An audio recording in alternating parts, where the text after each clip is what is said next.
Alexandre Benedetti, directeur technique national pour la Fédération luxembourgeoise de rugby, sélectionneur national pour l'équipe nationale masculine, 41 ans. Beaucoup de bien. À tous les joueurs, à tout le staff, j'espère un maximum de nos supporters aussi. Effectivement, longue période d'inactivité en termes de compétition, je crois entre 15 et 18 mois d'absence sur le terrain au niveau compétition. Le dernier match à la maison contre la Hongrie, c'était en 2022 au mois d'avril. On a joué en Lettonie aussi après ça et une saison complètement blanche la saison dernière. Donc oui, un retour sur les terrains très bienvenu contre cette équipe de Bosnie et avec une victoire, donc forcément ça passe toujours mieux. Impatient, ça c'est sûr et certain. Je pense que les joueurs avaient accumulé beaucoup de frustration. Je m'englobe dedans aussi. Le staff avait pas mal de frustration sur l'absence de jeu. Donc oui, je pense mort de faim au niveau de la compétition internationale pour reporter le maillot national. Heureusement, la plupart de nos joueurs avaient retrouvé les terrains avec leur club. Ça reste positif de retrouver les terrains. On espère être dans la meilleure des formes pour le match qui nous arrive dans moins de 3 semaines maintenant. Moi, j'y vois deux contraintes majeures.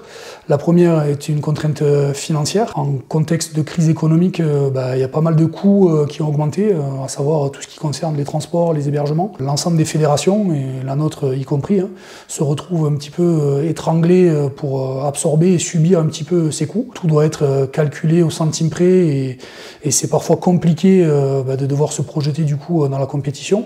Après, pour la saison qu'on a vécue l'année dernière, par 3 fois, ça a été indépendant de notre volonté.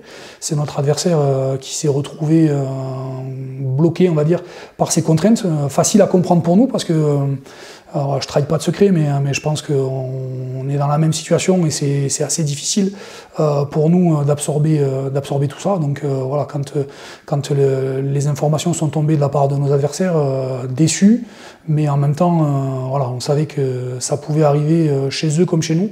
C'est arrivé chez eux en premier, j'ai envie de dire tant mieux, mais le résultat c'est le même, c'est l'absence de match.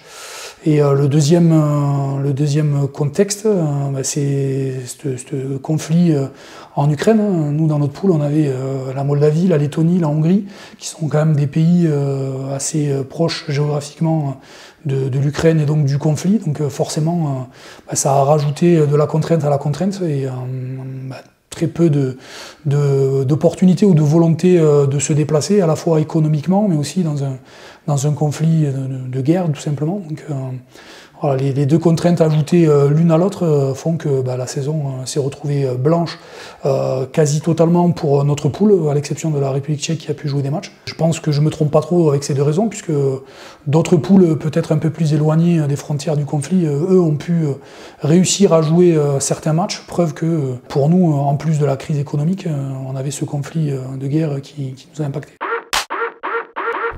C'était pas évident en termes de calendrier. Nous, on s'est fixé le cap, puisqu'on a essayé de planifier la saison longtemps en amont. Et malgré l'absence de compète, on a essayé de fixer et de maintenir les camps d'entraînement. Les joueurs y ont adhéré et se sont déplacés. Donc on a pu travailler dans des conditions presque normales par rapport à comment on a l'habitude de travailler, puisqu'on n'a pas non plus le luxe de se réunir tous les mois. On se réunit 2 fois par an pour préparer les échéances de rugby à 15. Donc ces 2 stages, nous, on avait réussi à les maintenir avec une structure de joueurs assez proche de celle que l'on souhaitait mettre en place. Donc en termes de travail, je veux dire, pour nous, il n'y avait rien qui a réellement changé. Le contexte est un peu plus lourd, mais ça, encore une fois, on a essayé de pas forcément le faire partager à l'ensemble des joueurs, parce que je pense qu'encore une fois, les joueurs doivent être protégés aussi de pas mal de choses à ce niveau-là.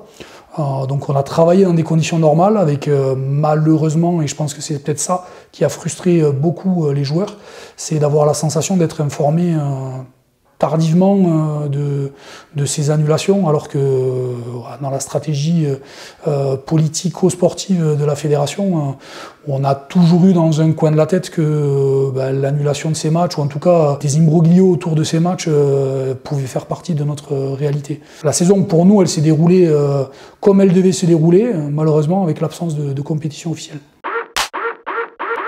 Donc là, on vient de gagner ce match contre la Bosnie, donc on est dans les meilleures conditions au niveau mental pour préparer la suite. J'ai pas souvenir, sous ma gouvernance de directeur technique, d'avoir joué l'Autriche durant les 8 dernières années, donc on a un passé ancien, un peu comme la Bosnie au final, avec très peu de data sur notre adversaire. Et oui, effectivement, il y aura peut-être une charge émotionnelle un peu plus présente sur ce match, puisque on a un joueur international, un pilier qui jouait avec l'équipe nationale senior, qui est disparu cet été dans un tragique accident de moto, qui évoluait en Autriche et qui du coup, je pense, est connecté à la fois avec le Luxembourg et l'Autriche. Et ça me paraît peut-être pertinent à voir si la famille nous donne le feu vert à ce niveau-là, parce qu'il ne faut pas non plus prendre ce genre d'initiative en solo, mais je pense qu'un clin d'œil pour Bob sera apprécié en tout cas par l'ensemble de la délégation et des joueurs qui pourront disputer ce match.